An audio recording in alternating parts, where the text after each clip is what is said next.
Hello friend, बहुत बहुत स्वागत है आपका हमारे वीएस ऑटोमेशन एंड इंस्टीट्यूशन में। मैं विक्रम सिंह आपका बहुत बहुत स्वागत करता हूं।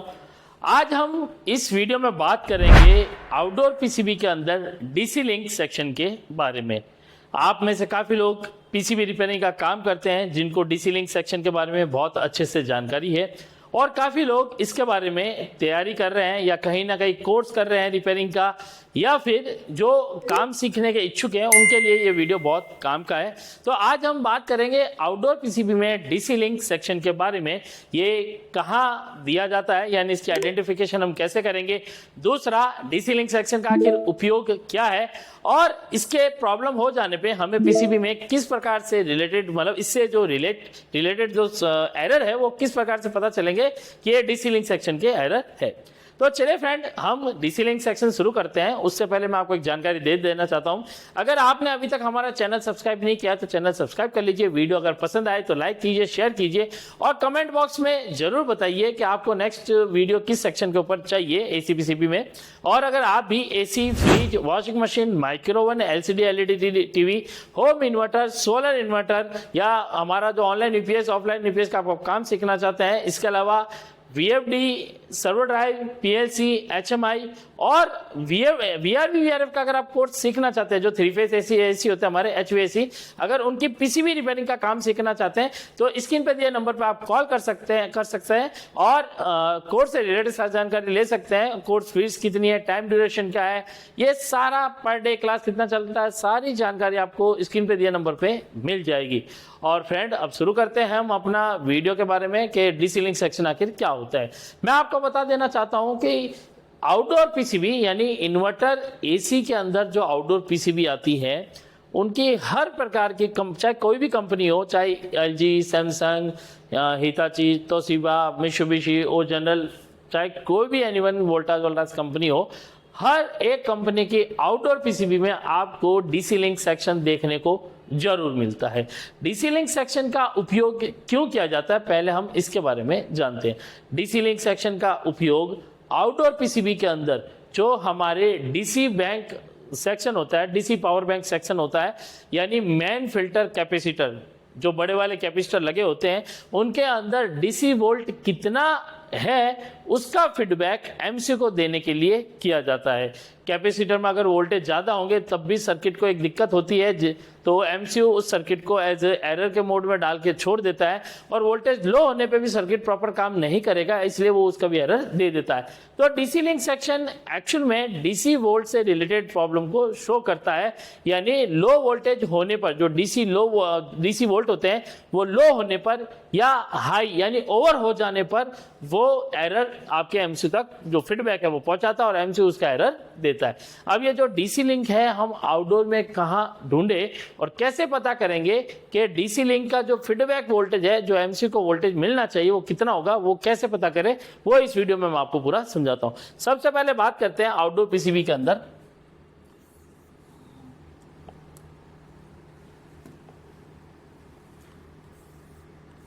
आउटडोर यूनिट के अंदर जो पीसीबी हमारी लगी होती है उसके अंदर हमारा डीसी लिंक सेक्शन आता है।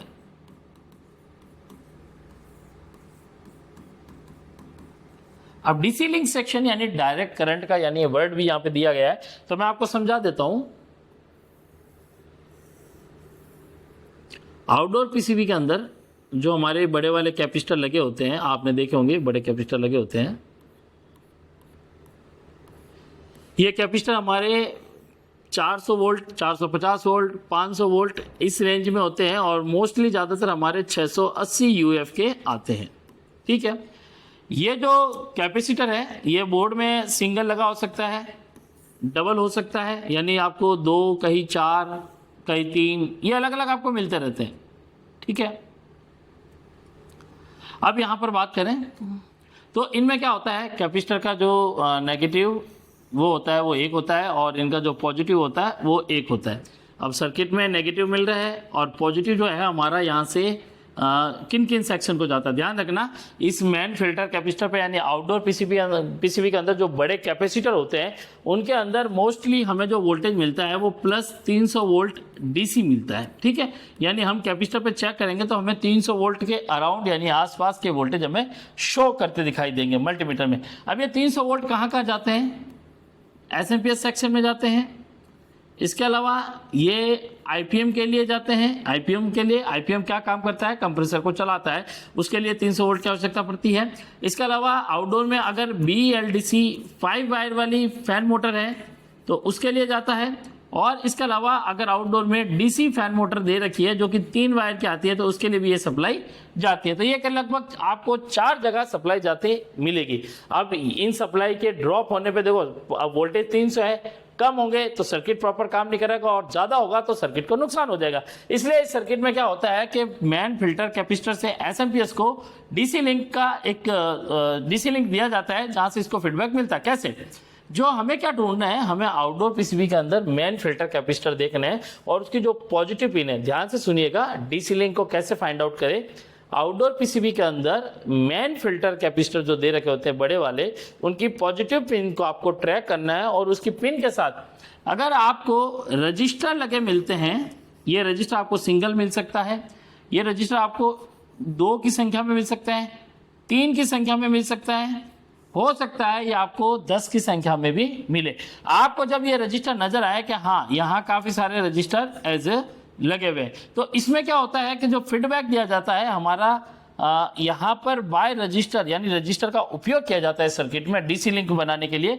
डीसी लिंक में क्या किया जाता है, रजिस्टर का उपयोग किया जाता है, लेकिन कितनी रजिस्टर वैल्यू लगी होती है, यहाँ पर क्या करता है, रजिस्टर का उपयोग करके एक वोल्टेज डिवाइडर बनाया जाता है और वो वोल्टेज डिवाइडर बनाकर ही एक वोल्टेज फीडबैक एमसी को दिया जाता है। अब यहाँ पर हम देखेंगे कि एक रजिस्टर ग्राउंड के साथ जुड़ी होती है तो वो R2 हो जाती है और बाकी जो रजिस्टर यहाँ पे दी जाती है जो पॉजिटिव सप्लाई के साथ जुड़ती है ये सारी R1 पोजिशन में हमारी आ जाती है। तो यहाँ पे क्या होता है कि टोटल ऑफ R1 की वैल्यू निकालनी पड़ती है हमें और यहाँ पे R2 की वैल्यू निकालनी पड़ती है, तो हम यहाँ पे फीडबैक पता कर सकते हैं। अब यहाँ पे रजिस्टर से जो वोल्टेज डिवाइडर बना के दिया जाता है, ये divider by register microcontroller unit यानी हमारा एमसी जो मेन आईसी होती है उसको ये सप्लाई मिलती है। अब ये सप्लाई यहाँ ध्यान दीजिएगा, यहाँ 300 वोल्ट मैंने एज ए शो एग्जाम्पल के रूप में किए हैं।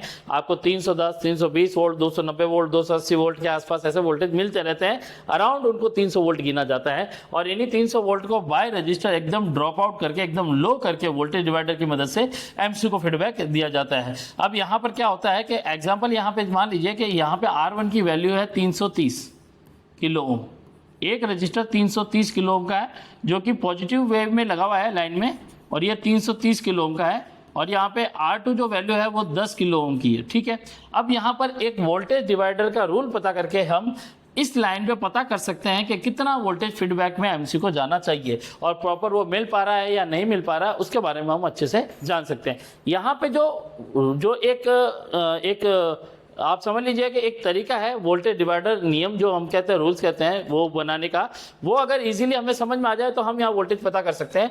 हमारा जो सिंपल रूल है वो ये होता है, आप देखिए वोल्टेज इनपुट इनटू R2 की वैल्यू बटा R1 प्लस R2।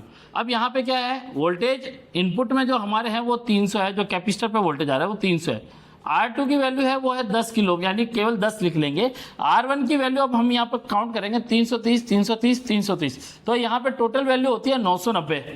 तो हम 990 यहाँ R1 की वैल्यू डाल देंगे प्लस यहाँ पे 10, ये हो गया 10। तो यहाँ पे जो बनेगा ये बनेगा टोटल हमारा 3000 और यहाँ पर ये 1000। अब यहाँ पे सिंपल नियम है, अब हम इसमें क्या करेंगे, इसका भाग देंगे तो 3 जीरो से 3 जीरो कट जाएंगे, बच्चे कितने पीछे 3, तो ये 3 जो बचा है यही हमारा यहाँ पर फीडबैक वोल्टेज होगा 3.0 वोल्ट। अब यहाँ पर जितना ध्यान रखिएगा कैपेसिटर पे जो वोल्टेज है, अगर कैपेसिटर पे वोल्टेज बढ़ेंगे तो फीडबैक वोल्टेज भी हमारे क्या होंगे, यहाँ पर चेंज होंगे। ध्यान दीजिएगा, थोड़ा समझिएगा। जब पीछे से वोल्टेज कम हो रहे हैं तो यहाँ कैपेसिटर पे वोल्टेज भी हमारे क्या होंगे, कम।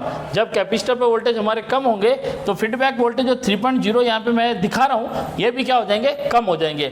अगर कैपेसिटर पे वोल्टेज बढ़ गए हैं, यानी थोड़े इंक्रीज हो गए हैं, तो फीडबैक वोल्टेज जो यहाँ पर मैंने 3.0 आपको दिखाए हैं, ये भी क्या हो जाएंगे, बढ़ जाएंगे। तो यहाँ पे क्या होता है, जो माइक्रो कंट्रोल होता है आउटडोर का, वो क्या करता है, इन फीडबैक वोल्टेज से एक फीडबैक लेता है कि वोल्टेज हमारे लो आ रहे हैं या हाई आ रहे हैं। वोल्टेज लो होने पर या हाई होने पे ही वो लो वोल्टेज या ओवर वोल्टेज प्रोटेक्शन का एरर हमें देता है।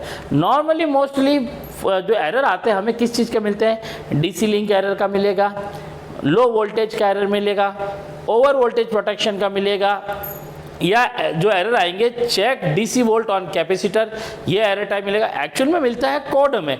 उस कोड को जब हम एसी की जो लिस्ट होती है एरर कोड की, उसमें उस कोड को देखते हैं तो उसके आगे जो डिस्क्रिप्शन में डिटेल दे रखी होती है, वही डिटेल में हमें एरर कोड नज़र आते हैं, डीसी लिंक का, लो वोल्टेज का, ओवर वोल्टेज का, ये सारे। तो जहाँ हमें वोल्टेज से रिलेटेड एसी पीसीबी के अंदर वोल्टेज शो करता है, हमें डीसी लिंक आउटडोर के अंदर जरूर चेक करना चाहिए। आप आउटडोर पीसीबी के अंदर कैपेसिटर से जुड़ी हुई पॉजिटिव लाइन से जुड़े इन रजिस्टर को देखकर चेक कर सकते हैं। अगर यहाँ पर अगर फॉल्ट आता है तो हमें क्या चेक करना चाहिए, हमें सबसे पहले यहाँ पर चेक करना चाहिए आउटपुट वोल्टेज। अगर आउटपुट वोल्टेज में आपको जो भी एक वोल्टेज मिल रहा है, आपको इसको ध्यान देना चाहिए कि जो फीडबैक वोल्टेज हमारा जा रहा है वो सही है या गलत। ये पता करने के लिए हमें कैपेसिटर पे आने वाले वोल्टेज, सारी रजिस्टर की वैल्यू पता करके वोल्टेज डिवाइडर रूल के अकॉर्डिंग ये पता कर लेंगे कि यहाँ पे जो फीडबैक वोल्टेज है वो सही जा रहे हैं या गलत जा रहे हैं। तो ये था हमारे डीसी लिंक सेक्शन के बारे में जो आउटडोर पीसीबी के अंदर आता है फ्रेंड।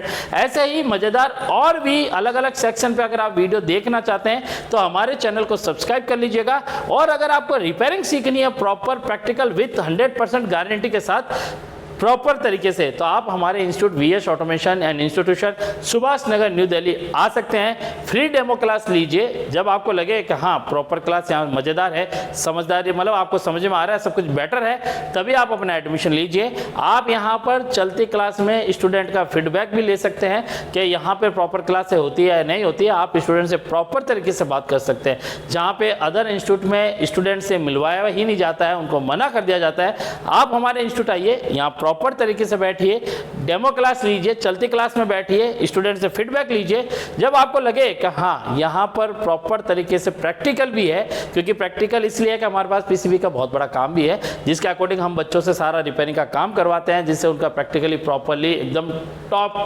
जाता है। तो आप भी अगर रिपेयरिंग सीखना चाहते हैं प्रॉपर तरीके से तो स्क्रीन पे दिए नंबर पे जरूर कॉल करें, या हमारी Subhash Nagar VS automation and institution new Delhi जो ब्रांच है, यानी यहाँ पर जरूर आए, विजिट कीजिए। Thank you so much. इस वीडियो में अभी इतना ही, मिलूंगा आपसे नेक्स्ट वीडियो में। अभी के लिए धन्यवाद, थैंक यू।